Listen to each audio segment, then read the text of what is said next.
जय श्री कृष्णा। बहुत बहुत स्वागत है आपका मेरे चैनल पर आशीर्वाद वैदिक एस्ट्रोलॉजी पर। आज बात करूंगा गुरु ग्रह की महादशा पर। गुरु ग्रह की महादशा पर मैं थोड़ा रुककर वीडियो लाना चाहता था, क्योंकि मैं चाहता था कि मेरे चैनल पर और सब्सक्राइबर हों ताकि ज़्यादा लोगों को इस चीज़ के बारे में पता चले। लेकिन कोई बात नहीं, ये मेरे किसी अच्छे मित्र ने मुझे कहा कि इसके बारे में वो जानना चाहते हैं, तो अवश्य उन्हीं की डिमांड पर आज जुपिटर की महादशा की बात करेंगे। ये महादशा आपको क्या कहती है, क्या आपको संकेत करती है, क्या चीज़ें जुपिटर की महादशा में आपके साथ घट सकती हैं, आपकी कुंडली में जुपिटर देव क्या रोल प्ले करते हैं, इस सब चीज़ को मैं इसी वीडियो में कवर कर लूँगा। आपको वीडियो अंत तक देखिए, आपके लिए वीडियो यूज़फुल होगी। और आपसे एक हाथ जोड़कर एक निवेदन ज़रूर करना चाहता हूँ कि देखिए,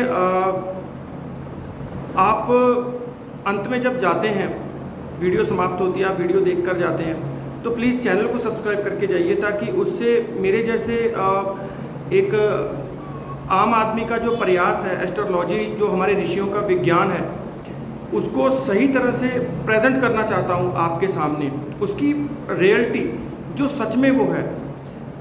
आप बहुत से चैनल आपको ऐसे मिलते होंगे जहाँ पर एक अच्छी एडिटिंग, एक अच्छी आपको एक अच्छा मसाला उसमें होगा, आपका इंटरेस्ट भी होगा वहाँ पर। लेकिन मैं अपने चैनल पर जो वीडियो बनाता हूँ उसमें ज़्यादा चमक धमक ना हो, लेकिन वो उसमें रियलिटी और सच्चाई, ज्योतिष का जो असली बेस है वो मैं ज़रूर रखना चाहता हूँ, क्योंकि सनातन से एस्ट्रोलॉजी है, और सनातन बहुत, जिसे मैं कहूँगा कि बड़ी चीज़ है, बहुत पवित्र चीज़ है, और एस्ट्रोलॉजी भी बहुत बड़ी चीज़ है। एस्ट्रोलॉजी आपके जीवन में इतना इम्पोर्टेंस रखती है कि अगर आप एस्ट्रोलॉजी को सही मायने में समझ गए तो आप प्रभु को भी पा सकते हैं, हरि को भी पा सकते हैं जी।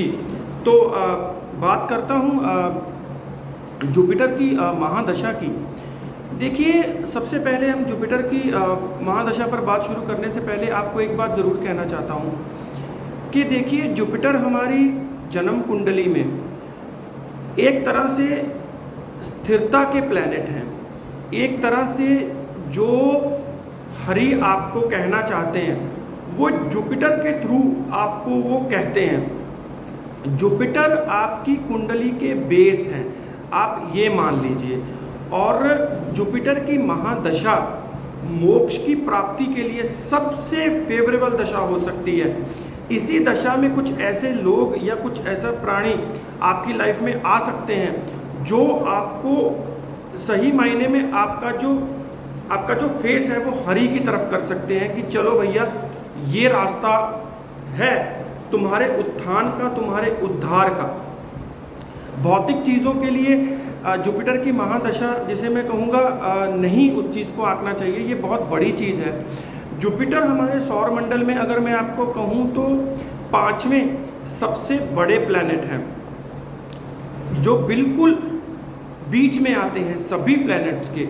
राजा सूर्य से शुरू हो हम अगर, उसके बाद आखिरी तक शनि तक ये बीच में आते हैं। ये आपकी, जिसे मैं कहूँगा, इतनी ज़्यादा इम्पोर्टेंस रखते हैं आपकी जन्म कुंडली में कि चाहे लाखों राजयोग आपकी कुंडली में बन रहे हों, लाखों चीज़ें आपकी कुंडली प्रॉमिस कर रही हो, लेकिन एक अकेला जुपिटर अगर कुंडली में खराब हो तो वो राजयोग धरे के धरे रह जाएंगे, आपको उसका कुछ फल नहीं मिलेगा, कुछ आपको उसका बेसिक प्राप्त नहीं होगा। काल पुरुष की कुंडली में भी देखिए, जुपिटर अगर देखा जाए सही मायनों में, जो ब्रह्मा ने सबसे पहले जन्म पत्रिका बनाई थी, उसमें ब्रह्मदेव ने जुपिटर को जिन घरों का कारक बनाया कि लीजिए जुपिटर गुरुदेव, लीजिए अब कुंडली के ये घरों के आप कारक हैं, मतलब इन घरों को चलाने वाले आप हैं। वो है आपकी कुंडली का दूसरा स्थान, जिससे हम आपका परिवार, आपका धन देखते हैं, आपकी वाणी देखते हैं। कुंडली का 5वां स्थान जिसे मैं जो जिसके लिए जिसे हम अपने ज्ञान के लिए देखते हैं, अपनी संतान के लिए देखते हैं, अपने मोक्ष के लिए देखते हैं, अपने पिछले जन्मों से अच्छे कर्मों के लिए देखते हैं। कुंडली का 9वां स्थान, जिसे हम भगवान के बाद जो सबसे हमारे पास अच्छी चीज़ होती है वो होते हैं हमारे पिता, उनके लिए देखते हैं। पिता को देखा जाता है 9वें स्थान से, आपके भाग्य को देखा जाता है कि आपका भाग्य आपको क्या कहता है, उसके कारक हैं गुरुदेव। लास्ट में 12वें स्थान के कारक हैं गुरुदेव। 12वां स्थान आपको मोक्ष की तरफ, हरि की तरफ, उनकी शरण की तरफ लेके जाता है। जब हम इस संसार से हमारी विदाई होती है तो उस समय में उसको 12वें घर को वहाँ से देखा जाता है, मृत्यु से जोड़कर देखा जाता है। तो अब आपको ये समझ में लग गया होगा कि कारक ब्रह्मदेव ने जिस प्लेनेट को इन सभी घरों का कारक बनाया है, जो आपके धन का भी है, जो आपकी बुद्धि का है, जो आपकी संतान का है, जो आपके पिता का है, जो आपके भाग्य का है, और लास्ट में जो प्रभु के साथ आपकी मीटिंग है उसका है, यानी कि हमारा जो मोक्ष है। देखिए, हरि के शरण होते हैं ना, जो हरि के पाँव होते हैं, उनके पाँव से हजारों तरह की जीव आत्माएं पूरे ब्रह्मांड में हैं, जिसमें देवता भी आते हैं, राक्षस भी आते हैं, मनुष्य भी आते हैं। तो हम सब हरि के पाँव के जो उनमें लाखों तरह के जीव जुड़े हुए हैं, तो उन्हीं में से हम भी आते हैं। अगर आज किसी के पास बहुत गाड़ी है, बहुत पैसा है, बहुत बंगला है, वो सब छोड़ दीजिए, वो हरि उस चीज़ को नहीं देखते हैं। हरि का देखने का जो सीधा पैटर्न है ना भाई, वो गुरु की दृष्टि से ही है, जो ज्ञान की दृष्टि से। ज्ञान के बिना, देखिए, गुरुदेव को 5वें स्थान का कारक बनाया, तो आप बताइए, क्या ज्ञान के बिना आप नौकरी पा सकते हैं? क्या ज्ञान के बिना आप प्रभु को पा सकते हैं? क्या ज्ञान के बिना आप अपने बच्चों की परवरिश कर सकते हैं? क्या ज्ञान के बिना आप ऐसा कुछ भी कर सकते हैं कि दुनिया आपका सम्मान करे? 9वें स्थान का कारक बनाया, तो क्या आप अपने जीवन में भाग्य के बिना कुछ कर सकते हैं? अगर आपका भाग्य, आपकी किस्मत, आपकी डेस्टिनी एक साइड में जाकर खड़ी हो जाए और आपको बोले जाइए कर लीजिए जो करना है, तो आप बताइए, क्या आप अपनी लाइफ में कुछ कर सकते हैं? कुछ नहीं कर सकते। ये अब बहुत सारे लोग वीडियो को देखकर ये भी कहेंगे कि भाग्य जैसी चीज़ कुछ नहीं होती, तो फिर उन लोगों को ये भी कहना चाहिए कि हरि जैसा भी कुछ नहीं होता, क्योंकि आपका भाग्य हरि तय करते हैं। जब आप हरि के पैटर्न को फॉलो नहीं कर रहे हैं तो फिर आपको हरि को भी नहीं मानते होंगे। मेरा सिंपल वे में बात कहने का ये मतलब है। तो गुरु की महादशा बहुत इम्पोर्टेंस रखती है आपके जीवन में, चीज़ों को बनाने के लिए, आपको मोक्ष दिलवाने के लिए। आपको देखिए, एक चीज़ मैं आपको ज़रूर कहना चाहता हूँ, जुपिटर की दशा बिल्कुल भी इस चीज़ की गारंटी नहीं करती है कि आपको जीवन में, अब देखिए, जीवन में आपको जुपिटर की दशा आ गई है तो सब कुछ अच्छा ही अच्छा होगा। बिल्कुल नहीं भाई। देखिए, जिन लोगों का ध्यान हरि की तरफ है उनके लिए अच्छा होगा, जिनका ध्यान भौतिक चीज़ों की तरफ है उनके लिए जुपिटर की दशा कुछ खास अच्छी नहीं हो सकती है। मैं आपको एक चीज़ इसमें ऐड करना चाहता हूँ। देखिए, अभी जुपिटर पर मैं बात करूँगा।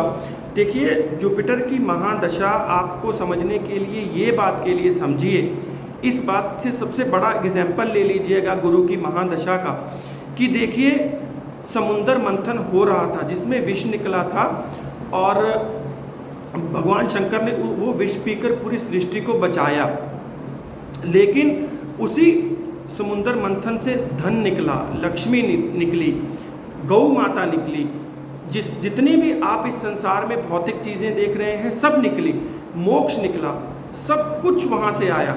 लेकिन आपको ये नहीं भूलना चाहिए कि उस समुद्र मंथन को एक तरफ खींचकर राक्षस खींच रहे थे, दूसरी तरफ देवगण खींच रहे थे।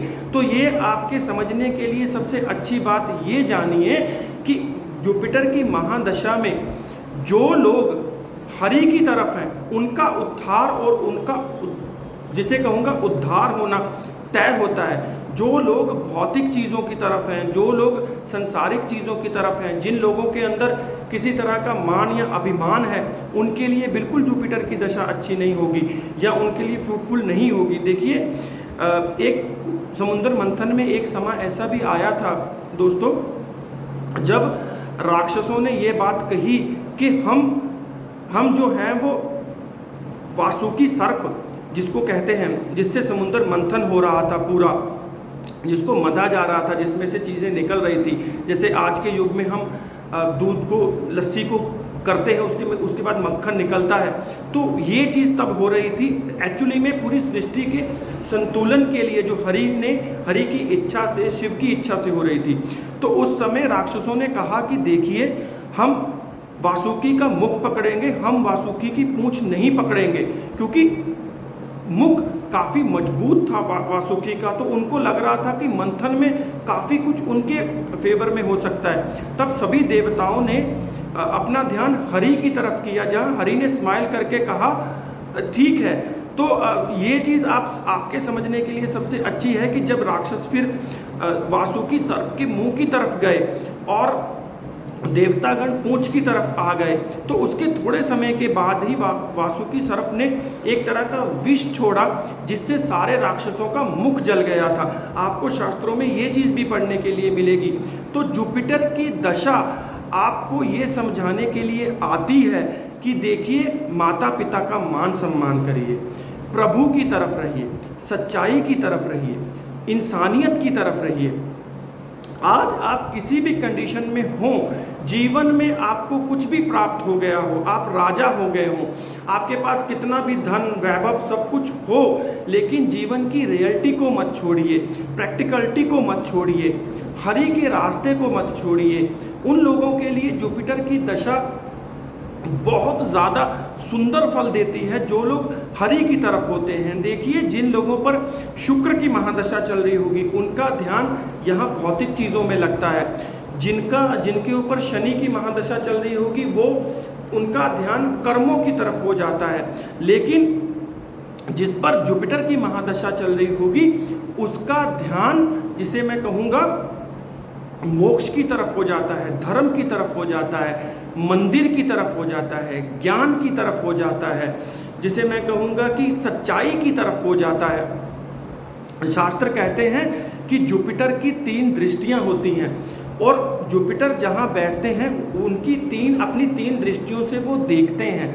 सबसे पहली दृष्टि उनकी पंचम दृष्टि होती है, दूसरी उनकी 7वीं दृष्टि होती है, तीसरी उनकी 9वीं दृष्टि होती है। तो जुपिटर आपकी जन्म कुंडली में 12 घरों में कहीं भी बैठे हों, जहाँ पर वो दृष्टि डाल रहे हैं, वो चीज़ की वो गारंटी कर देते हैं कि आपको उस चीज़ की प्राप्ति होगी। मान लीजिए, उदाहरण के तौर पे किसी जातक की जन्म कुंडली में जुपिटर 11वें स्थान पर बैठे हैं और वो अपनी 7वीं दृष्टि से उसके पंचम स्थान को देख रहे हैं, तो उस इंसान की बुद्धि, अच्छी बुद्धि की गारंटी कर देंगे, उसको पुत्र संतान की गारंटी कर देंगे। 7वें स्थान में बैठे हैं, लगन को देख रहे हैं, तो आदमी की अच्छाइयों की तरफ, जिसे मैं कहूँगा धर्म की तरफ, कर्म की तरफ, आजकल के उस इंसान को आजकल की गंदगी से हटाकर साफ रास्ते की तरफ उसका ध्यान कर देते हैं, उसको पक्का एक सही सच्चा इंसान बना देते हैं, क्योंकि लगन आप स्वयं हैं। तीसरे हाउस में अगर जुपिटर बैठे हैं, 7वीं दृष्टि भाग्य की तरफ देखते हैं, 9वें घर को देखते हैं, जिसके वो कारक भी हैं, तो वो गारंटी कर देते हैं इस चीज़ की कि आज नहीं तो कल इस व्यक्ति का भाग्य बनेगा ही बनेगा, इसको चीज़ों की प्राप्ति होगी ही होगी, इसको हरि की तरफ इसका रास्ता होगा ही होगा।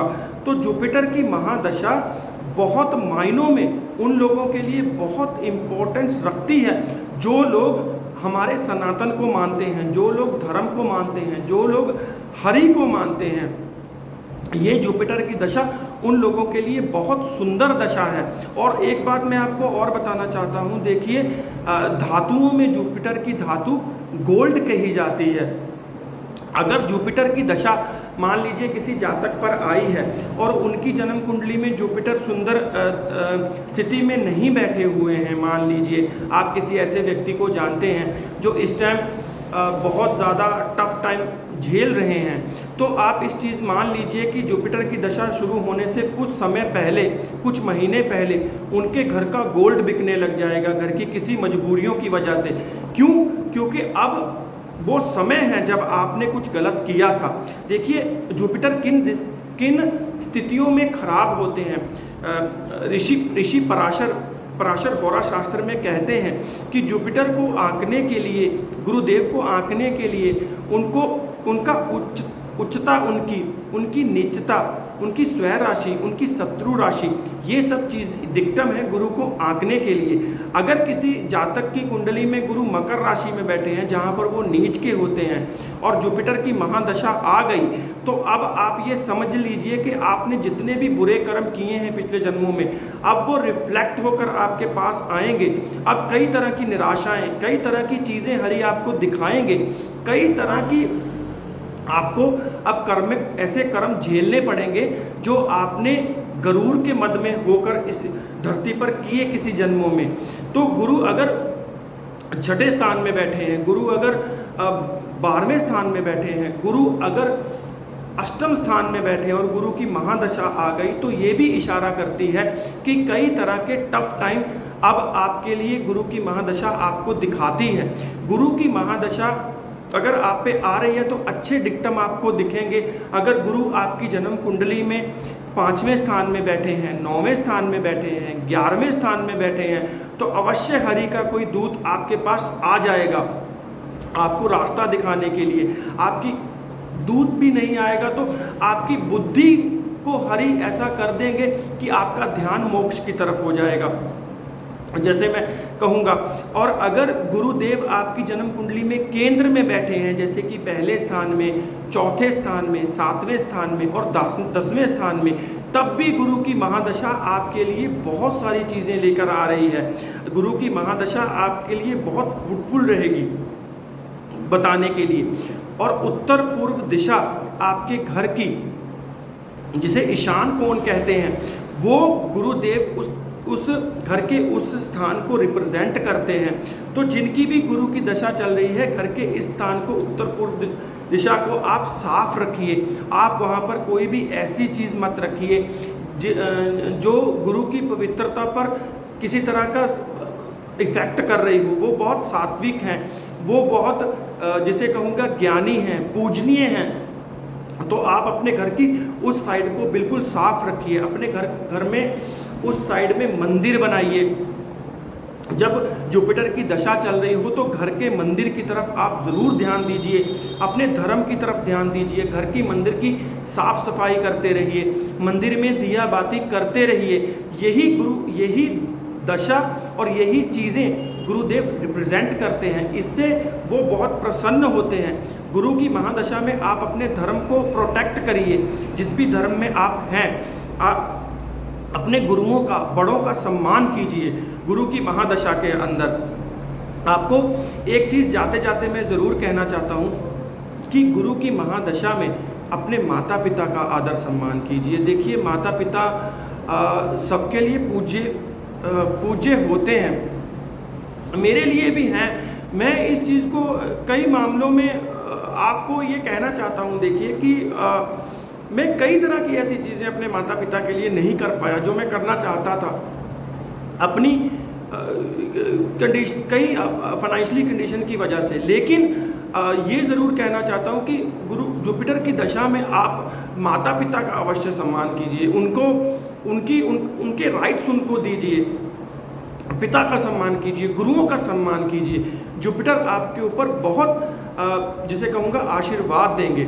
लास्ट में मैं आपको कहना चाहता हूँ कि अगर आप जुपिटर की महादशा में किसी तरह का कोई बुरा इफेक्ट झेल रहे हैं, अगर जुपिटर मकर राशि में है या जुपिटर के ऊपर कोई बुरे प्लैनेट्स की दृष्टि है या जुपिटर 6, 8, 12 में है, कुंडली के देखने पड़ते हैं।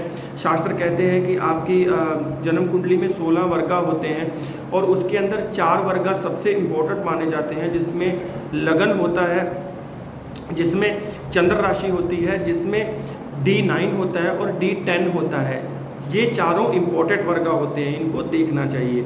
तो अगर आप कोई भी बुरा समय या कुछ ऐसे आपके ऊपर जुपिटर की महादशा है और कुछ आप बुरा झेल रहे हैं, तो आप सबसे अच्छा काम, आपके लिए सबसे अच्छी रेमेडी है कि आपके घर के सबसे नज़दीकी मंदिर, उसकी केयर कीजिए, उसकी साफ़ सफाई करिए, भगवान शिव पर जल चढ़ाइए, अपने मंदिर की खुद केयर कीजिए, अपने घर के मंदिर को खुद साफ करने लग जाइए।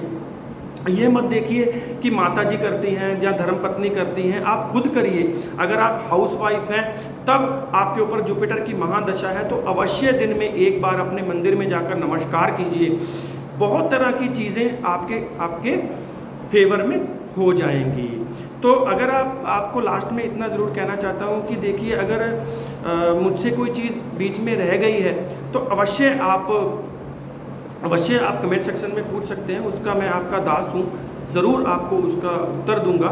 और जाते जाते फिर कहूँगा कि अगर वीडियो अच्छी लगी हो तो चैनल को सब्सक्राइब करके वीडियो को लाइक शेयर कमेंट कर दीजिए। अपनी जन्म पत्रिका दिखाना चाहते हैं तो अवश्य व्हाट्सएप पर कनेक्ट कर सकते हैं आप। मैं आपका सेवक हूँ, आपके साथ जिस तरह का भी आपका सवाल होगा मैं आपकी सहायता करूँगा। तो जाते जाते यही कहूँगा कि श्री कृष्ण आपके ऊपर हमेशा